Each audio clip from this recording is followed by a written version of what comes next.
제17장. 나의 기운이 쇠하였으며 나의 날이 다하였고 무덤이 나를 위하여 준비되었구나.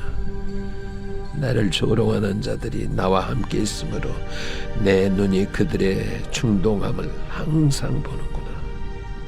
청하건대 나에게 담보물을 주소서. 나의 손을 잡아줄 자가 누구리이까?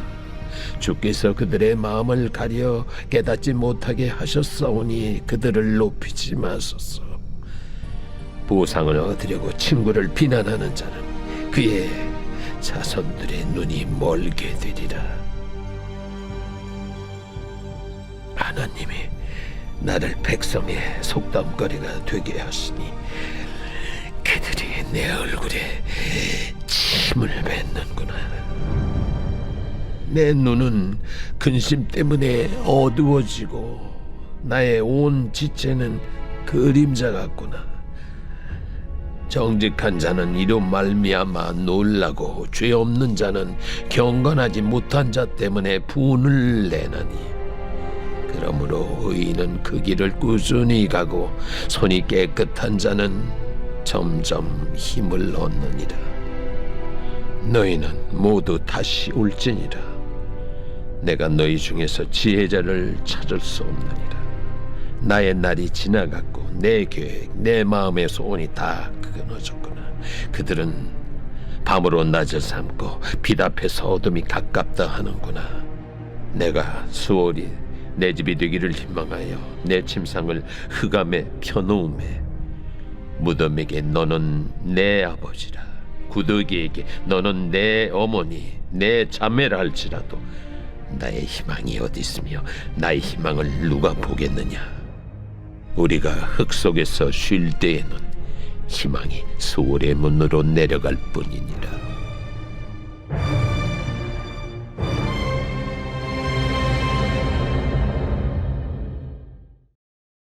제18장. 수아 사람 빌닷이 대답하여 이르되, 너희가 어느 때에 가서 말의 끝을 맺겠느냐? 깨달으라. 그 후에야 우리가 말하리라. 어찌하여 우리를 짐승으로 여기며 부정하게 보느냐? 울분을 터뜨리며 자기 자신을 찢는 사람아, 너 때문에 땅이 버림을 받겠느냐? 바위가 그 자리에서 옮겨지겠느냐?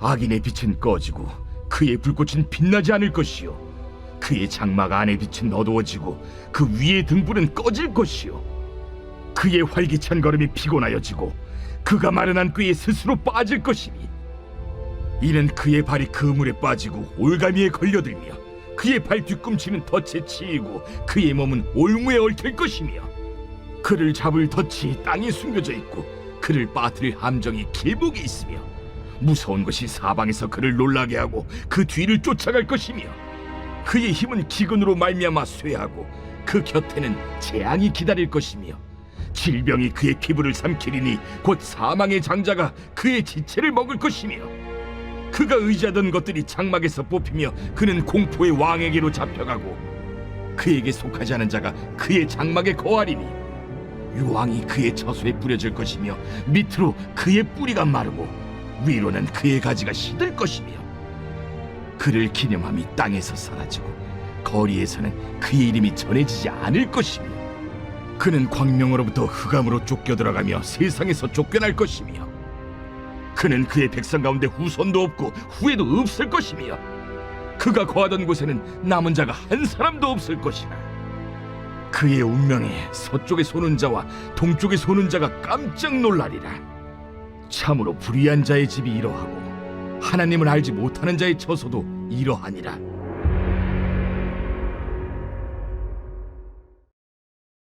제19장. 욥이 대답하여 이르되, 너희가 내 마음을 괴롭히며 말로 나를 짓부수기를 어느 때까지 하겠느냐? 너희가 10번이나 나를 학대하고도 부끄러워 아니하는구나. 비록 내게 허물이 있다 할지라도 그 허물이 내게만 있느냐? 너희가 참으로 나를 향하여 자만하며 내게 수치스러운 행위가 있다고 증언하려면 하려니와 하나님이 나를 억울하게 하시고 자기 그물로 나를 애워싸신 줄을 알아야 할지니라. 내가 폭행을 당한다고 부르짖으나 응답이 없고 도움을 간구하였으나 정의가 없구나. 그가 내 길을 막아 지나가지 못하게 하시고 내 앞길에 어둠을 두셨으며 나의 영광을 거두어 가시며 나의 관모를 머리에서 벗기시고 사면으로 나를 허르시니 나는 죽었구나. 내 희망을 나무 뽑듯 뽑으시고 나를 향하여 진노하시고 원수같이 보시는구나. 그 군대가 일제히 나와서 길을 도두고 나를 치며 내 장막을 둘러 진을 쳤구나. 나의 형제들이 나를 멀리 떠나게 하시니 나를 아는 모든 사람이 내게 낯선 사람이 되었구나. 내 친척은 나를 버렸으며 가까운 친지들은 나를 잊었구나. 내 집에 머물러 사는 자와 내 여종들은 나를 낯선 사람으로 여기니 내가 그들 앞에서 타국 사람이 되었구나. 내가 내 종을 불러도 대답하지 아니하니 내 입으로 그에게 간청하여야 하겠구나. 내 아내도 내 숨결을 싫어하며 내 허리의 자식들도 나를 가련하게 여기는구나. 어린 아이들까지도 나를 업신여기고 내가 일어나면 나를 조롱하는구나. 나의 가까운 친구들이 나를 미워하며 내가 사랑하는 사람들이 돌이켜 나의 원수가 되었구나. 내 피부와 살이 뼈에 붙었고 남은 것은 겨우 잇몸뿐이로구나. 나의 친구야, 너희는 나를 불쌍히 여기다오. 나를 불쌍히 여기다오. 하나님의 손이 나를 치셨구나. 너희가 어찌하여 하나님처럼 나를 박해하느냐? 내 살로도 부족하냐? 나의 말이 곧 기록되었으면, 책에 씌워졌으면, 철필과 납으로 영원히 돌에 새겨졌으면 좋겠노라. 내가 알기에는 나의 대속자가 살아계시니 마침내 그가 땅 위에 서실 것이라.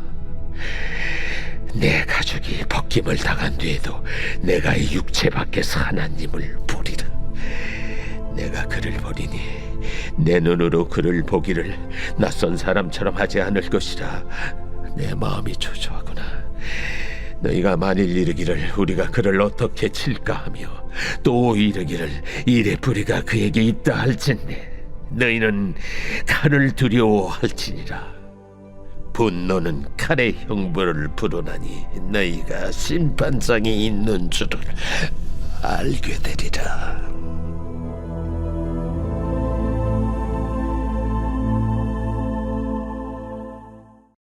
제20장.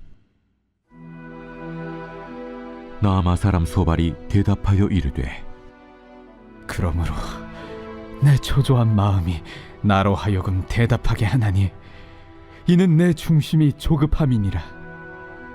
내가 나를 부끄럽게 하는 책망을 들었으므로 나의 슬기로운 마음이 나로 하여금 대답하게 하는구나.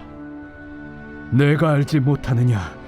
예로부터 사람이 이 세상에 생긴 때로부터 악인이 이긴다는 자랑도 잠시요 경건하지 못한 자의 즐거움도 잠깐이니라. 그 존귀함이 하늘에 닿고 그 머리가 구름에 미칠지라도 자기의 똥처럼 영원히 망할 것이라. 그를 본 자가 이르기를 그가 어디 있느냐 하리라. 그는 꿈같이 지나가니 다시 찾을 수 없을 것이요 밤에 보이는 환상처럼 사라지리라. 그를 본 눈이 다시 그를 보지 못할 것이요 그의 처소도 다시 그를 보지 못할 것이며 그의 아들들은 가난한 자에게 은혜를 구하겠고 그도 얻은 재물을 자기 손으로 도로 줄 것이며 그의 기골이 청년같이 강장하나 그 기세가 그와 함께 흙에 누우리라. 그는 비록 악을 달게 여겨 혀 밑에 감추며 아껴서 버리지 아니하고 입천장에 물고 있을지라도 그의 음식이 창자 속에서 변하며 뱃속에서 독사의 쓸개가 되느니라. 그가 재물을 삼켰을지라도 토할 것은 하나님이 그의 배에서 도로 나오게 하심이니 그는 독사의 독을 빨며 뱀의 혀에 죽을 것이라. 그는 강, 곧 꿀과 엉긴 젖이 흐르는 강을 보지 못할 것이요 수고하여 얻은 것을 삼키지 못하고 돌려주며 매매하여 얻은 재물로 즐거움을 삼지 못하리니 이는 그가 가난한 자를 학대하고 버렸으며 자기가 세우지 않은 집을 빼앗음이니라. 그는 마음의 평안을 알지 못하니 그가 기뻐하는 것을 하나도 보존하지 못하겠고 남기는 것이 없이 모두 먹으니 그런즉 그 행복이 오래가지 못할 것이라. 풍족할 때에도 괴로움이 이르리니 모든 재난을 주는 자의 손이 그에게 임하리라. 그가 배를 불리려 할 때에 하나님이 맹렬한 진노를 내리시리니 음식을 먹을 때에 그의 위에 비같이 쏟으시리라. 그가 철병기를 피할 때는 놋화살을 쏘아 꿰뚫을 것이요 몸에서 그의 화살을 빼낸즉 번쩍번쩍하는 촉이 그의 쓸개에서 나오고 큰 두려움이 그에게 닥치느니라. 큰 어둠이 그를 위하여 예비되어 있고 사람이 피우지 않은 불이 그를 멸하며 그 장막에 남은 것을 해치리라. 하늘이 그의 죄악을 드러낼 것이요 땅이 그를 대항하여 일어날 것인즉 그의 가산이 떠나가며 하나님의 진노의 날에 끌려가리라. 이는 악인이 하나님께 받을 분깃이요 하나님이 그에게 정하신 기업이니라. 제 21장. 욥이 대답하여 이르되 너희는 내 말을 자세히 들어라. 이것이 너희의 위로가 될 것이니라. 나를 용납하여 말하게 하라. 내가 말한 후에 너희가 조롱할지니라. 나의 원망이 사람을 향하여 하는 것이냐? 내 마음이 어찌 조급하지 아니하겠느냐? 너희가 나를 보면 놀라리라. 손으로 입을 가리리라. 내가 기억하기만 하여도 불안하고 두려움이 내 몸을 잡는구나. 어찌하여 악인이 생존하고 장수하며 세력이 강하냐? 그들의 후손이 앞에서 그들과 함께 굳게 서고 자손이 그들의 목전에서 그러하구나. 그들의 집이 평안하여 두려움이 없고 하나님의 매가 그들 위에 임하지 아니하며 그들의 수소는 새끼를 베고 그들의 암소는 낙태하는 일이 없이 새끼를 낳는구나. 그들은 아이들을 양떼같이 내보내고 그들의 자녀들은 춤추는구나.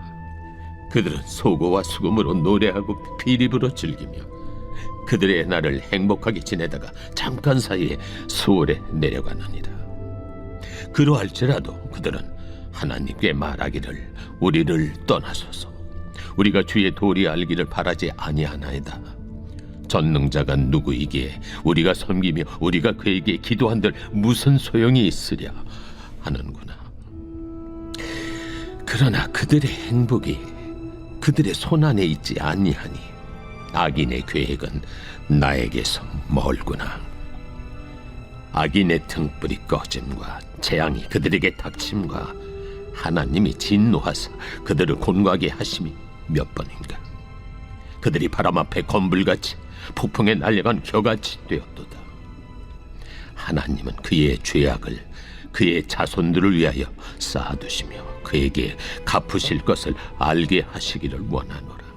자기의 멸망을 자기의 눈으로 보게 하며 전능자의 진노를 마시게 할 것이니라.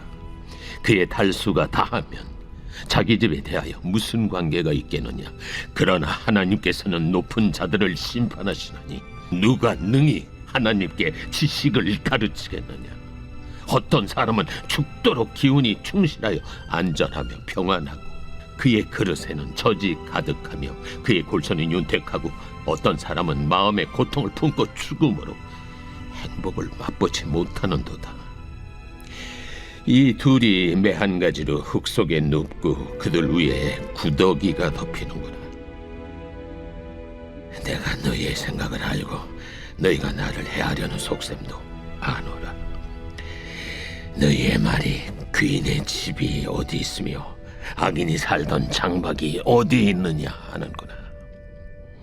너희가 길 가는 사람들에게 묻지 아니하였느냐? 그들의 증거를 알지 못하느냐? 악인은 재난의 날을 위하여 남겨둔 바 됐고 진노의 날을 향하여 끌려가느니라. 누가 능히 그의 면전에서 그의 길을 알려주며 누가 그의 소행을 보응하랴. 그를 무덤으로 메어가고 사람이 그 무덤을 지키리라. 그는 골짜기의 흙덩이를 달게 여기리니 많은 사람들이 그보다 앞서갔으며 모든 사람이 그의 뒤에 줄지었느니라. 그런데도 너희는 나를 헛되이 위로하려 했느냐? 너희 대답은 거짓일 뿐이니라.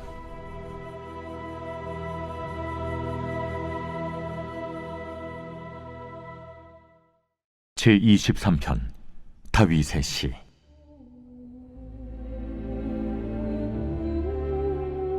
여호와는 나의 목자시니 내게 부족함이 없으리로다. 그가 나를 푸른 풀밭에 누이시며 쉴 만한 물가로 인도하시는도다.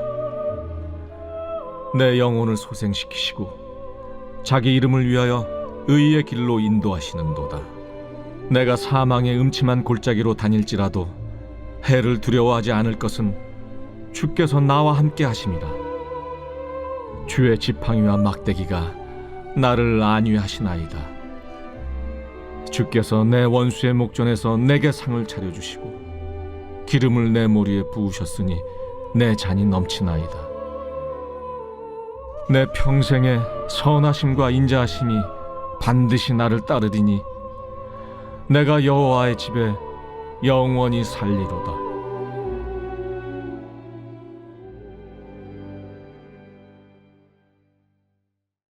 오늘 우리가 은혜 받을 하나님 말씀은 욥기 20장 27절로 29절까지 말씀입니다.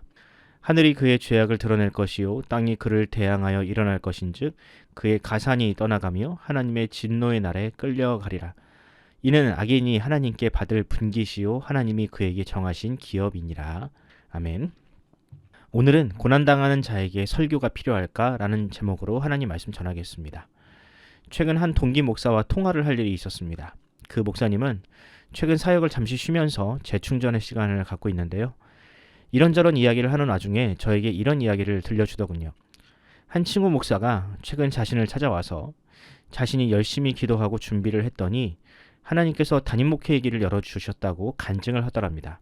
그런데 정말로 그분이 열심히 준비를 했냐 하면 그렇지도 않았다고 합니다. 그리고 그 담임 목사의 자리도 서류를 내거나 면접을 본 것도 아니고 장인의 교회를 물려받은 것이라고 합니다. 그런데 그것을 마치 기도 응답 내지는 노력의 결과로 포장하는 것을 보고 그 사람을 다시 보게 되었다라는 이야기를 들은 적이 있습니다. 저는 그 이야기를 들으면서 마치 고난에 처한 욥을 찾아온 새 친구의 이야기를 듣는 것 같았습니다. 한창 왕성하게 사역을 하고 있을 나이에 마음의 병을 얻어 재충전의 시간을 가지고 있는 친구를 찾아와서 세습을 해놓고 그것을 하나님의 은혜로 포장하는 것이 과연 가당키나 한 일인가요? 그럼 그 목사님은 평소에 기도도 하지 않고 열심히 사역도 하지 않아서 그렇게 사역을 쉬고 있다는 뜻인가요? 마땅히 위로를 하고 힘을 내라고 해도 모자란 상황에 듣고 보니 염장도 이런 염장이 없었습니다. 물론 본인의 인생이 잘 풀리니 자랑을 하고 싶었을 수도 있고 그것을 개인적으로는 하나님의 응답이라고 느낄 수는 있겠지만 말이라는 것이 상황과 환경에 따라 달리 들릴 수도 있는 거잖아요. 그러고 보면 적절하지 않은 말만큼 사람을 낙심시키는 것은 없는 것 같습니다. 아무리 옳은 말이라 할지라도 상황과 대상에게 적절하지 않으면 그 말로 인하여 오히려 사람은 더 낙심에 빠질 수 있습니다. 그런데 우리 주변에 종종 그런 말을 하는 사람들이 있습니다. 물론 본인은 위로를 하려고 했던 말이겠지만 그 말로 인하여 상처를 받는 경우가 너무나 많습니다. 욥의 친구들의 경우가 딱 그렇습니다. 그들의 말은 겉으로 보기에는 옳은 것처럼 보이지만 고난에 처한 욥에게는 적절하지 않은 말들이었습니다. 그런 의미에서 오늘은 욥의 친구들 중에 소발이라는 사람이 욥에게 했던 말들을 살펴보면서 그의 말에 어떤 문제가 있는지를 살펴보는 시간을 가져보도록 하겠습니다. 먼저 오늘 본문 27절과 28절을 제가 읽어보겠습니다. 하늘이 그의 죄악을 드러낼 것이요 땅이 그를 대항하여 일어날 것인즉 그의 가산이 떠나가며 하나님의 진노의 날에 끌려가리라. 어떻습니까? 그의 말이 성경의 가르침에 비추어 볼 때 틀린 점이 있나요? 아니요. 이 말은 성경의 가르침에도 전혀 위배되지 않으며 인과응보를 가르치는 세상의 윤리에 비추어도 전혀 틀린 점이 없습니다. 오히려 이렇게 말하지 않는 사람들을 우리는 무신론자라고 합니다. 그의 말처럼 하나님은 죄인을 심판하시는 분입니다. 만약 이 말이 예배 시간에 설교로 선포되었다면 하나님의 공의를 드러내는 좋은 설교로 인정받았을 겁니다. 그런데 이 말이 개인적인 차원의 대화로 옮겨지면 전혀 다른 의미가 됩니다. 설교 시간에는 하나님의 공의를 드러내던 말이지만 개인적인 대화에서 어떤 사람에게 특정하게 되면 그것은 곧 정죄가 되어버립니다. 소발의 말을 뒤집어 보면 이런 뜻이 됩니다. 하나님은 죄를 반드시 드러내시며 죄인을 반드시 심판하시는 분이다. 그런데 내가 보니 너는 지금 하나님의 심판을 받고 있는데 그렇다면 너는 하나님께 어마무시한 죄를 지었음이 분명하다. 여러분, 이 말과 이 논리가 타당하다고 생각하십니까? 아니죠. 나중에 다 밝혀지지만 욥은 자신의 죄로 인하여 고난을 당하지 않았습니다. 그의 고난은 죄로 인한 고난이 아닌 그 믿음의 순수성을 증명하기 위한 하나님의 시험이었으며 사단의 참소를 박살내기 위한 하나님의 큰 그림이었습니다. 무엇보다 그의 말이 위험한 것은 하나님은 소발의 생각처럼 뻔한 공식 안에서 움직이는 분이 아니라는 사실입니다. 이 세상에는 죄인이 의인보다 잘 먹고 잘 사는 일이 훨씬 더 많으며 오히려 의인이 고난을 당하는 경우가 허다합니다. 하나님이 살아계시다면 어찌 이런 일이 있을 수 있습니까? 우리는 결코 그 이유를 다 알 수 없습니다. 그 이유는 오직 하나님만 아십니다. 그러므로 성도는 마땅히 어떤 경우에도 하나님의 뜻이 이렇다 저렇다라고 말해서는 안 됩니다. 그렇게 말하는 순간 마치 하나님을 자신의 생각과 논리에 가두게 되는 것이니 그 자체로도 신성모독이 될 수 있습니다. 이처럼 보편적인 진리를 담고 있는 말이라 할지라도 개별적인 상황에서 항상 진리가 되는 것은 아닙니다. 보편적인 진리는 하나님의 성품을 드러낼 수는 있지만 그것이 고난에 처한 구체적인 삶의 현장에서는 적절하지 않을 수 있습니다. 만약 그것을 무리하게 적용하려 시도한다면 그는 진리라는 이름으로 사람을 죽이는 죄, 하나님의 이름을 망령되이 일컫는 죄를 범하는 것이나 마찬가지가 됩니다. 그러므로 고난을 당하는 사람에게 필요한 것은 장황한 설교가 아닙니다. 그렇다고 고난을 당하는 사람에게 설교가 필요 없다는 뜻은 아닙니다. 하나님은 대중적인 설교를 통해서 그 사람을 위로하시고 또한 만지시는 분입니다. 제가 말하는 설교라는 것은 부정적인 의미의 잔소리 혹은 충고를 말하는 것입니다. 고난당하는 사람은 이미 후회라는 이름으로 자책하고 스스로에게 충고를 듣고 있습니다. 누가 말해주지 않아도 내가 왜 그랬을까? 내가 무슨 죄를 지었을까? 어디서부터 잘못된 것일까? 라는 자괴감에 빠져 있습니다. 그런 사람에게 고리타분한 진리를 이야기해봤자 그 마음에 돌 하나를 더 얹고 오는 것밖에 되지 않습니다. 그럼 고난당하는 사람에게 진짜 필요한 것은 무엇일까요? 그것은 바로 함께 있어주는 것입니다. 말없이 그의 손을 잡아주고 그의 말을 들어주고 그가 울면 함께 울어주는 것. 그것이 바로 고난에 처한 사람을 살리는 진짜 위로입니다. 저는 우리 주님께서 이 땅에 오셔서 십자가를 지신 목적이 바로 여기에 있다라고 생각을 합니다. 하나님이신 그분이 우리의 고통과 고난을 알고 계시며 모른 척하고 계시지 않다는 것. 우리가 당하는 그 고난의 현장에 함께하고 계신다는 사실을 가시적으로 보여주는 것. 그것이 바로 십자가가 우리에게 주는 궁극적인 메시지가 아닐까요? 그러므로 우리가 십자가를 볼 때마다 기억해야 할 것은 우리를 공감하시는 하나님의 놀라운 사랑입니다. 우리의 죄를 대속하실 뿐만 아니라 고난당하는 우리의 곁에서 말없이 손을 내밀어 주시는 주님. 내가 너의 고통을 누구보다 잘 알고 있다며 무언의 침묵으로 응답하시는 주님을 우리가 믿어야 할 것입니다. 오늘 하루 보이지 않아도 늘 우리와 함께 하시는 그 주님의 따스한 임재를 느끼고 경험하는 우리 모두가 되기를 간절히 소원합니다. 기도하겠습니다. 사랑의 주님, 우리는 고난 앞에서 아무것도 할 수 없는 연약한 죄인들입니다. 어떻게 보면 죄인으로 고난을 당하는 것이 당연함에도 그것으로 인하여 하나님을 원망하는 어리석은 죄를 범하고 있습니다. 하지만 주님은 이런 어리석은 우리를 불쌍히 여기시고 또 고난의 한가운데에 있는 우리를 구원하시고자 그 독생자를 보내주셨습니다. 그리고 궁극적으로 우리가 당해야 할 최악의 고난인 죽음을 그로 하여금 대신 지게 하셨습니다. 이제 그 무한한 사랑에 감격하여 주님 앞에 나아갑니다. 나로 인하여 손과 발에 몹시 박히신 그 십자가 밑으로 나아가오니 우리를 용서하시고 불쌍히 여겨 주옵소서. 눈에 보이지 않아도 여전히 나의 곁에서, 아니 나의 영혼 깊은 곳에서 함께 하시는 주님의 음성을 듣게 하시고 그 사랑으로 충만한 인생을 살게 하여 주시옵소서. 감사드리며 우리 구주 예수님의 이름으로 기도합니다. 아멘. 사랑하는 성도 여러분, 주님은 영원히 우리를 떠나지 않는 유일한 주님이십니다. 오늘도 고난 앞에 좌절하는 우리를 주님께서 붙잡아 달라고, 하나님의 은혜가 나의 인생에 왕노릇하게 해달라고 함께 기도합시다. 환우들과 우리 이웃들을 위하여 기도합시다. 우동락 성도님과 김호미 집사님을 위해서 기도해 주시고요. 그 가정과 자녀를 위해서 계속해서 기도해 주시기 바랍니다. 얼마 남지 않은 수련회도 은혜롭게 잘 준비되게 해달라고 기도하면서 오늘 하루를 시작하도록 하겠습니다. 함께 기도합시다.